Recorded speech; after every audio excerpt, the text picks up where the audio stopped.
কুয়েটের ভিসির পদত্যাগের অনড় দাবি নিয়ে বুধবারও বিক্ষোভ করেছেন শিক্ষার্থীরা। ওদিকে ভিসিকে বহাল রাখার দাবিতে প্রথমবারের মতন কর্মসূচি পালন করেছেন শিক্ষক কর্মচারীরা। শিক্ষার্থীরা জানিয়েছেন, শিক্ষার্থীদের বিরুদ্ধে সাম্প্রতিক হামলা মামলা এবং একপেশে তদন্তের জন্য বর্তমান ভিসি এবং তার অনুসারীরা দায়ী। আর শিক্ষকরা তাদের কর্মসূচি থেকে বেআইনি কর্মসূচি থেকে শিক্ষার্থীদের সরে আসার আহ্বান জানান। না হলে শিক্ষক কর্মচারীরাও কাজ না করার ঘোষণা দেন। কনক রমনের প্রতিবেদনে বিস্তারিত।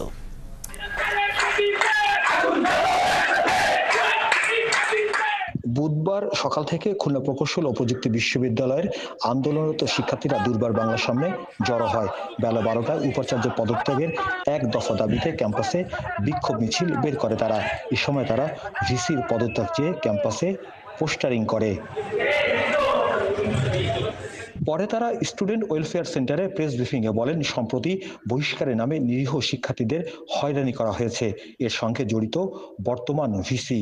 তাদের এক দফা আন্দোলন কোনো শিক্ষকের বিরুদ্ধে নয়, প্রশাসনের বিরুদ্ধে। আমরা খুবই স্পষ্টভাবে বলতে চাই, আমাদের সংগ্রাম শিক্ষকদের সাথে নয়, প্রশাসনের সাথে। আমাদেরকে বারবার শিক্ষকদের সাথে সামনে দাঁড় করাবেন না, এবং আমরা বিশ্বাস করি যে শিক্ষকরা প্রকৃতভাবে শঙ্কিত, তারা আমাদের পাশে এসে দাঁড়াবেন এবং আমাদের দাবির সাথে একমত প্রকাশ করবেন। এর পরপরই দুপুর 1টায় কুয়েটের শিক্ষক কর্মকর্তা কর্মচারী ব্যানারে নীরব মিছিল বের হয়। মিছিলটি দুর্বার বাংলায় গিয়ে মানববন্ধন ও প্রতিবাদ সমাবেশ করে। সমাবেশে শিক্ষক কর্মকর্তা ও কর্মচারীরা বলেন, মঙ্গলবার 6টি হলে তালা ভেঙে যারা ভিতরে প্রবেশ করেছে তারা আইন অমান্য করেছে।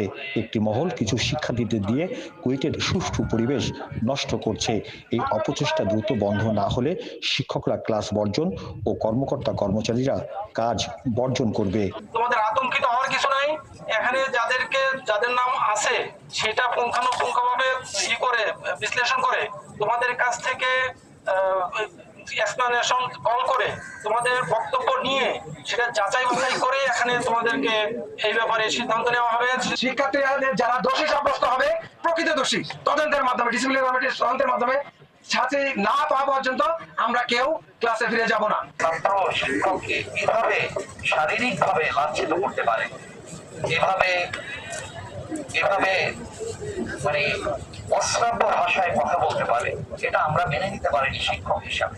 মানববন্ধন থেকে সিন্ডিকেটের সিদ্ধান্ত অনুযায়ী আগামী 2 মে ক্যাম্পাস খুলে দেওয়া ও 4 মে ক্লাস শুরুর কথা জানিয়ে সকল শিক্ষার্থীকে আইন মানার অনুরোধ করা হয়। কনক রহমান, 71, খুলনা।